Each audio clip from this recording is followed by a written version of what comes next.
देवेंद्र यादव की political film बन रही है। क्यों फिल्म बन रही है पॉलिटिकल, मैं आपको बता देता हूं। देवेंद्र यादव को लेकर कांग्रेस मीटिंग पे मीटिंग कर रही है, प्रदर्शन का पूरा रूपरेखा तैयार कर रही है। और उधर छत्तीसगढ़ सरकार में मंत्री दयालदास बघेल, जो कि सतनामी समाज से आते हैं, वो भी बहुत कुछ बोल रहे हैं और सरकार ये कह रही है कि कार्रवाई तो होगी। और इधर ये कहा जा रहा है कि देवेंद्र यादव के साथ गलत हो रहा है। पूरी खबर क्या है, चलिए आपको बता देता हूं, पूरी खबर बता देता हूं। छत्तीसगढ़ की राजनीति में बहुत ज्यादा हैपनिंग नहीं होती।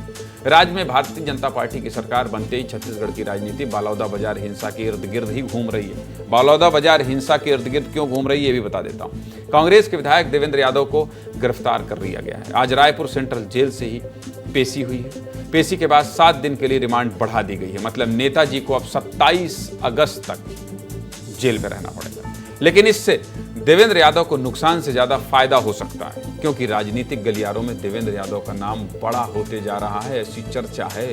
और ये कहा जा रहा है, ये सब चर्चा बता रहा हूं, अब कैसे सब कुछ विस्तार से समझाता हूं, चलिए आपको बता देता हूं। सबसे पहले आज क्या हुआ ये जान लीजिए। कांग्रेस पार्टी देवेंद्र यादव के लिए 24 अगस्त को बहुत बड़ा प्रदर्शन करने जा रही है। आज रायपुर में कांग्रेस विधायक दल की बैठक में रणनीति बनाई गई है। पूर्व मुख्यमंत्री भूपेश बघेल, नेता प्रतिपक्ष चरणदास महंत ने सेंट्रल जेल में देवेंद्र यादव से मुलाकात की है। ये देखिए, ये सब यही होता है, पॉलिटिकल जो इवेंट होते हैं ऐसे ही होते हैं। अगर वो जेल में है विधायक, ये सब मिलने जा रहे हैं, ये भी खबर है, बताना ही पड़ रहा है और बताना ही चाहिए। इनके साथ 15 से ज्यादा विधायक भी जेल पहुंचे थे। कांग्रेस के नेताओं ने क्या कहा है पहले ये सुन लीजिए, फिर आगे बढ़ते हैं। सुनाइए कांग्रेस के नेता क्या कह रहे हैं। देवेंद्र यादव जी बहुत अच्छे हैं। उन्होंने स्वीकार किया कि उनके खिलाफ कोई गलत बातें नहीं हुई हैं, मगर वो सिर्फ इस बात से चिंता कर रहे हैं कि जब एक विधायक को बिना नोटिस दिए इस तरह से गिरफ्तार किया जाएगा, पूरे प्रदेश के विधायक यहाँ आए हुए हैं, उनको मिलने नहीं दिया जाएगा, तो ये सरकार चाहती क्या है, उस बात से वो ज़्यादा चिंतित है। देवेंद्र यादव जी ठीक हैं। उन्होंने बताया कि उनको नोटिस दिया गया था गवाही का, लेकिन अचानक से गिरफ्तार कर लिया गया और गिरफ्तार करने के बाद आज तक उनको ये नहीं बताया गया है कि किस लिए गिरफ्तारी हुई है। जबकि जो भी जिसको भी गिरफ्तार किया जाता है उसको ये बताया जाता है कि गिरफ्तारी किस लिए हुई है। तो ये एक बहुत विष्णुदेव सरकार की जो अन्यायपूर्वक कार्रवाई है, इसका कांग्रेस पार्टी भरपूर विरोध करती है। कांग्रेस के बहुत बड़े प्रदर्शन की तैयारी चल रही है। 10 दिन कांग्रेस का दूसरा बड़ा प्रोटेस्ट है 10 दिन में। इससे पहले 16 अगस्त को गौ सत्याग्रह किया गया था। कांग्रेस के इस आंदोलन पर बीजेपी के नेता क्या कह रहे हैं ये भी सुन लीजिए। सुनाइए बीजेपी के नेता और प्रदेश अध्यक्ष किरण सिंहदेव क्या कह रहे हैं। स्वतंत्र है अपना निर्णय लेने के लिए, और जहाँ तक देवेंद्र यादव जी की गिरफ्तारी का मामला है, निश्चित रूप से कोई ना कोई फाइंडिंग मिली होगी और जांच एजेंसियों को, उसके बाद ये निर्णय हुआ है। देखिए, विष्णुदेव साय जी के सुशासन में और बलौदा बाजार की घटना बहुत बड़ी थी, और उस घटना में किसी प्रकार की फाइंडिंग, जिनकी भी फाइंडिंग पाई गई है, उनसे पूछताछ, बातचीत और सभी प्रकार के निर्णय इसमें होंगे। अब इनको तो बार बार बुलाया गया, कई बार बुलाया गया कि आप आइए अपना पक्ष रखिए, और उन्होंने उसको भी महत्व नहीं दिया।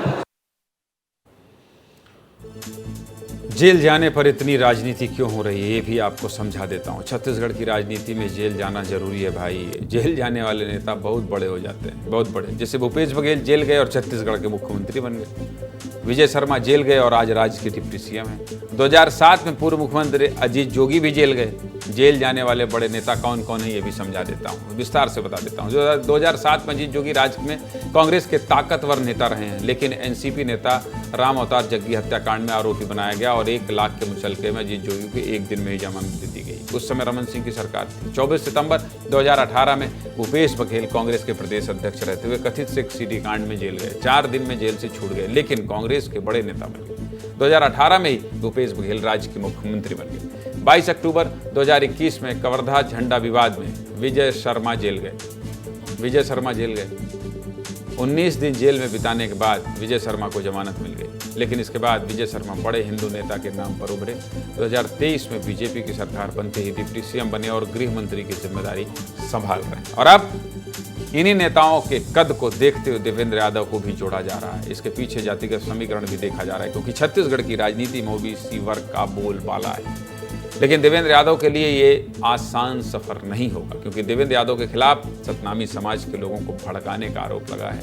ये बहुत बड़ा आरोप है। क्योंकि देश में पहली बार किसी एसपी और कलेक्टर ऑफिस को उपद्रवियों ने आग लगा दी, करोड़ों रुपए का नुकसान हुआ और कानून व्यवस्था पर सवाल उठे। इसलिए पुलिस इस मामले में सख्त है, छत्तीसगढ़ सरकार इस मामले में सख्त है। अब तक बलौदा बाजार हिंसा मामले में 170 से ज्यादा लोगों की गिरफ्तारी हो चुकी है। कितने? 170 से ज्यादा लोगों की गिरफ्तारी हो चुकी है। चलिए, इस मामले पर जो भी अपडेट आएगा सब कुछ आपको बताएंगे। कांग्रेस ने क्या रणनीति बनाई है, कांग्रेस के प्रदर्शन किस तरह से होने वाले हैं, प्रदेश भर से कौन कौन इकट्ठा हो रहा है, ये सब कुछ आपको समय के साथ विस्तार से बताते और दिखाते रहेंगे।